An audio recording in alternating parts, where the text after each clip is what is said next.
Good morning, students.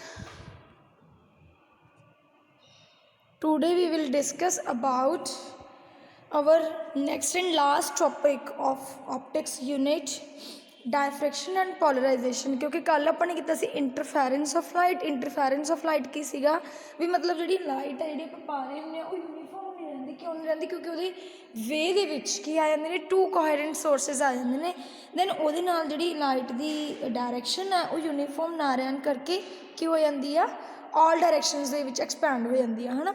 अज अपन करना diffraction and polarisation. देखो ये 10 टॉपिक्स ही करने ने। डायफ्रैक्शन ऑफ लाइट है single slit, difference between interference and diffraction, fractional distance, concept of resolving power of microscope, telescope, Doppler's effect in light, Doppler effect is symmetrical but the same effect in sound is asymmetrical, application of Doppler effect in light. सब तो पहला आप करांगे diffraction in light. Diffraction in light की है? It is a phenomena of bending of light. अपनी diffraction तो वैसे पढ़ी हुई है 10th की है, लाइट बैंड हो जाती है around the corner of an obstacle और aperture in the path of light. On account of this bending, light penetrate into the geometrical shadow of the obstacle or aperture. This light thus deviate, कहते जी light पैंती है जो light band होंगी है जो ये deviate होंगी है कि तो from the linear path as shown in figure. आ देखो इस तरह ठीक है। आ देखो आ लाइट पाई अपने इस की आ गई ऑब्स्टेकल आ गई, दैन स्क्रीन पर पै रही है जी लाइट स्क्रीन पर पै रही है वो की हैगी डेविएट होके पै रही है। देखो डेविएट होके पै रही है ना, कुछ लाइट इधर नू डेविएट हो गई, कुछ लाइट इधर नू एजस दे विद रिस्पैक्ट, तो इनू बोलते हैं diffraction of light.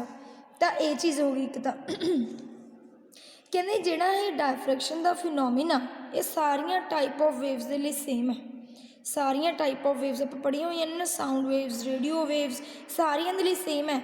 In the case of sound waves and radio waves diffraction is observed readily because wavelength of these waves is large. ये तो अपने पढ़िया हुआ ना, ये मैं तुम दसिया भी कि वेवलेंथ ज़्यादा होंगी यूनिट 5th के। एंड ऑब्स्टेकल एंड अपर्चर का साइज की होंगे रेडली अवेलेबल होंगे। जो विजिबल लाइट के लिए लैम्डा स्मॉल है, जो lambda small the diffraction of visible light is not so common as obstacle aperture of this size are hardly available. ठीक है जी।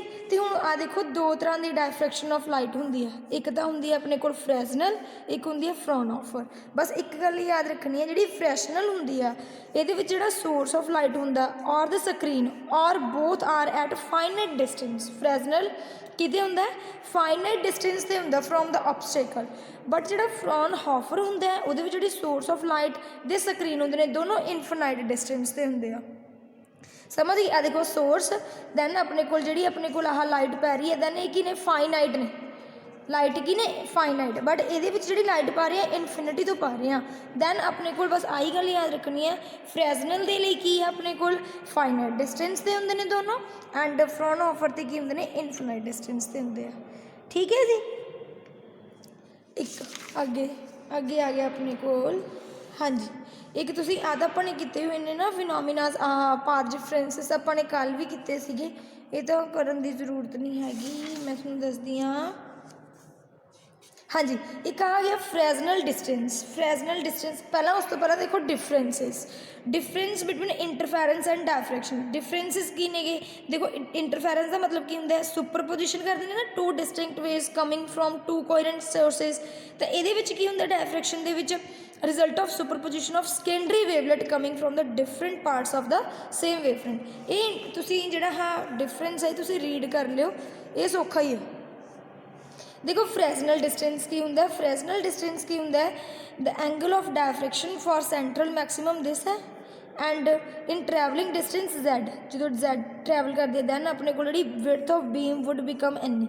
मतलब फ्रैसनल डिस्टेंस है तुसी सिर्फ फॉर्मूला याद रखना, a square by lambda is equal to Z F is a Fresnel distance. Z is a distance, Z is a distance. Fresnel distance is a minimum distance a beam of light can travel before its deviation from the straight line path due to the diffraction becomes significant or noticeable.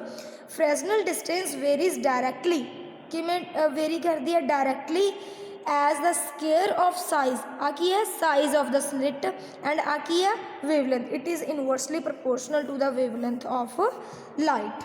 ठीक है जी, ये याद रखो ए square upon lambda.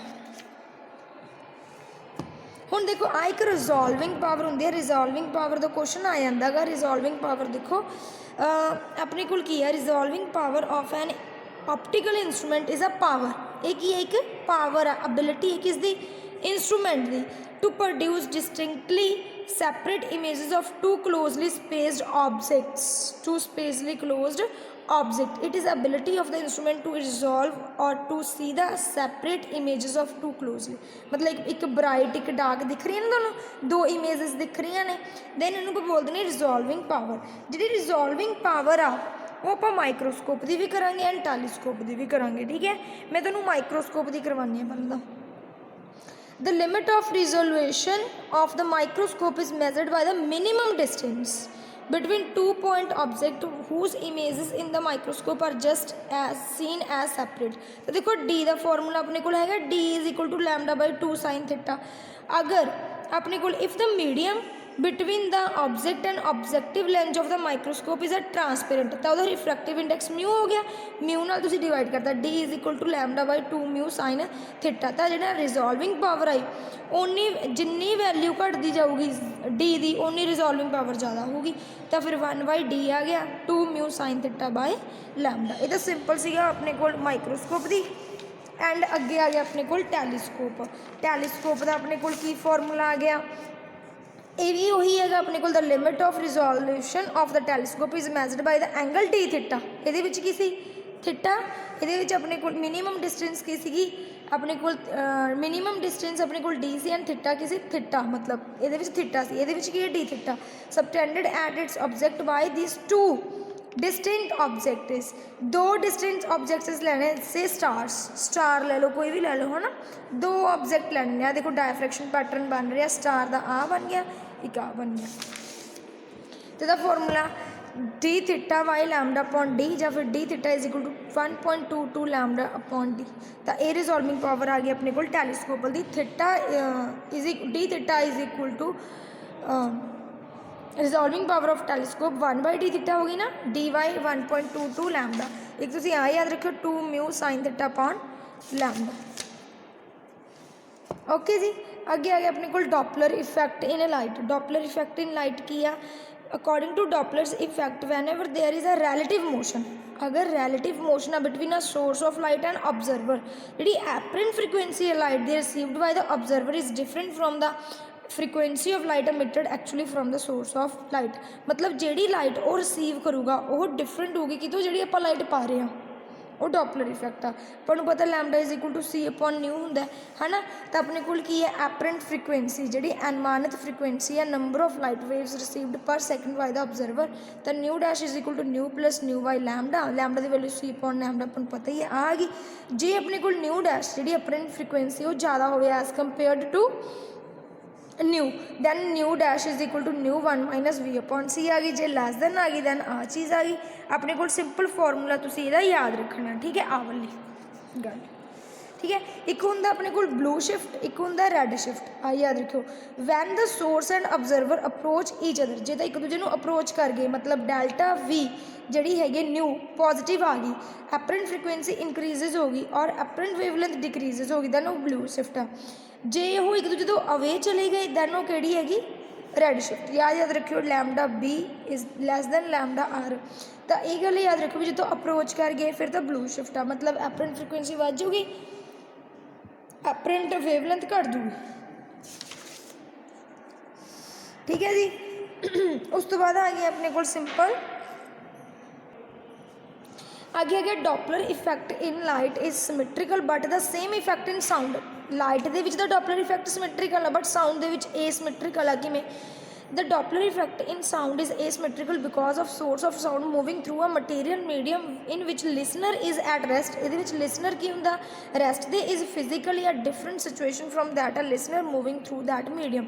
ਮਤਲਬ rest ਦੇ ਵਿੱਚ ਜਿਹੜਾ listener ਹੁੰਦਾ ਉਹਦੇ ਨਾਲੋਂ ਸਿਚੁਏਸ਼ਨ ਡਿਫਰੈਂਟ ਹੁੰਦੀ ਹੈ ਕਿਹਦੇ ਨਾਲ, ਜਿਹੜਾ ਮੂਵ ਕਰ ਰਿਹਾ। When the source is as rest, ਦੋਨੋਂ ਡਿਫਰੈਂਟ ਹੈਗੇ।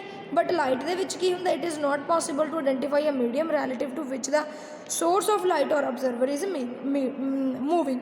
ਮਤਲਬ ਇਹਦੇ ਵਿੱਚ ਆਪਾਂ ਇਫੈਕਟ ਨਹੀਂ ਲਗਾ ਸਕਦੇ, ਬਟ ਇਹਦੇ ਵਿੱਚ ਜਿਹੜਾ ਹੈਗਾ ਜਦੋਂ ਰੈਸਟ 'ਤੇ ਹੁੰਦਾ ਉਹਦੀ ਕੁਛ ਹੋਰ ਪੋਜੀਸ਼ਨ ਹੁੰਦੀ, ਜਦੋਂ ਮੂਵਿੰਗ 'ਤੇ ਹੁੰਦਾ ਉਹਦੀ ਕੁਛ ਹੋਰ ਪੋਜੀਸ਼ਨ ਹੁੰਦੀ ਹੈ ਸੋਰਸ ਦੀ।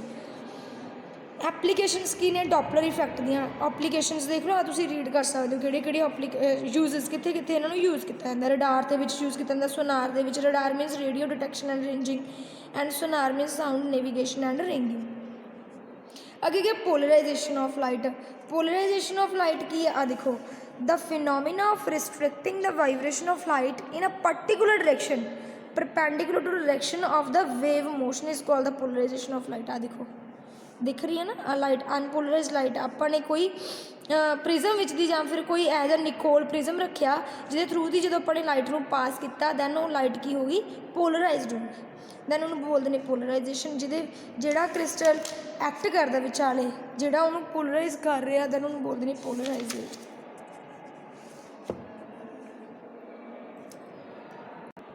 ਹਾਂਜੀ, ਕੱਲ੍ਹ ਨੂੰ ਤੁਹਾਡੇ ਪਹਿਲੇ 2 ਚੈਪਟਰ ਦਾ ਟੈਸਟ ਹੈ, ਕਿਉਂਕਿ ਇਹਦੇ ਨਾਲ ਆਪਣਾ ਸਿਲੇਬਸ ਖਤਮ ਹੁੰਦਾ। ਅਤੇ ਆਹ ਦੋਨੇ ਚੀਜ਼ਾਂ ਇੰਪੋਰਟੈਂਟ ਨੇ, ਮਾਈਕਰੋਸਕੋਪ ਐਂਡ ਟੈਲੀਸਕੋਪ, ਇਹ ਚੰਗੀ ਤਰ੍ਹਾਂ ਕਰ ਲਿਓ। ਓਕੇ ਬੇਟਾ, ਥੈਂਕ ਯੂ।